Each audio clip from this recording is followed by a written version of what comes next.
राजधानी में हुआ शराब घोटाला इन दिनों खूब सुर्खियों में है। गुरुवार की शाम ढलते ही दिल्ली के मुख्यमंत्री निवास पर प्रवर्तन निदेशालय की टीम पहुंची। मुख्यमंत्री अरविंद केजरीवाल से शराब नीति मामले में पूछताछ की। रात होते ही केजरीवाल को ईडी ने गिरफ्तार कर लिया। केजरीवाल को रात ईडी के लॉकअप में ही बितानी पड़ी। रिपोर्ट के मुताबिक केजरीवाल रात में ठीक से सो नहीं पाए। उन्होंने रात में ही घर से कंबल और दवाइयां मंगाई थी। इस मामले में आज केजरीवाल को पीएमएलए कोर्ट में पेशी होगी।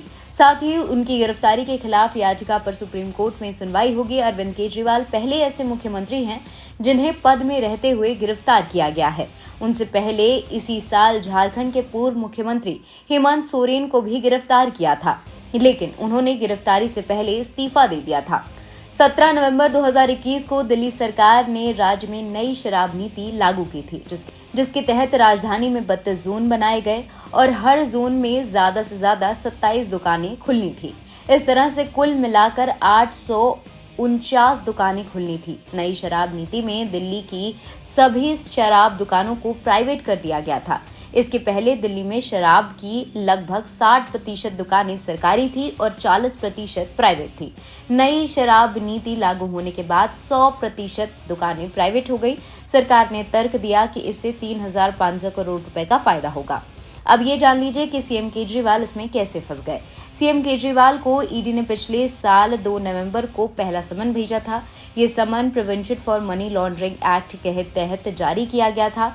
ईडी ने चार्जशीट में कई बार सीएम केजरीवाल का नाम लिखा है। आरोप है कि जब एक्साइज पॉलिसी 2021-22 तैयार की जा रही थी, तब कई आरोपी केजरीवाल के संपर्क में थे। ईडी ने एक चार्जशीट में दावा किया है कि एजेंसी ने भारत राष्ट्र समिति के नेता के कविता के अकाउंटेंट बुची बाबू के बयान में दर्ज किया है, जिसमें उन्होंने बताया कि के कविता केजरीवाल और मनीष सिसोदिया के बीच राजनीतिक समझ थी।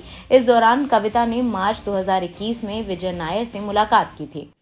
भारतीय जनता पार्टी की गिरफ्तारी राजनीति से प्रेरित है, इसका सबसे बड़ा सबूत कि ईडी सीबीआई ने सैकड़ों रेड कर ली, 1000 गिरफ्तारियां कर ली, सब कुछ करके देख लिया। आज तक न तो कोर्ट में न हमारे आपके सामने सबूत के नाम पर कागज का न तो एक टुकड़ा प्रस्तुत कर पाए, न चवन्नी भर की वसूली कर पाए। कोर्ट पूछता रह गया, लेकिन कोई प्रमाण नहीं दे पाए।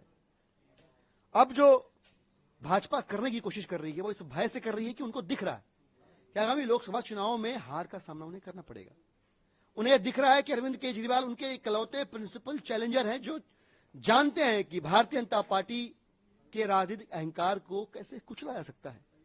इस मामले में एक और आरोपी दिनेश अरोड़ा ने भी ईडी को बताया कि उसने केजरीवाल से उनके आवास में मुलाकात की थी। पूछताछ में बुची बाबू और आरोपी अरुण पिल्लाई ने यह खुलासा किया है कि वो एक्साइज पॉलिसी को लेकर केजरीवाल और सिसोदिया के साथ मिलकर काम कर रहे थे। साथ ही आरोपी विजय नायर ने वीडियो कॉल के जरिए केजरीवाल और गिरफ्तार आरोपी समीर महतो से भी बात कराई थी। एनबीटी ऑनलाइन की रिपोर्ट।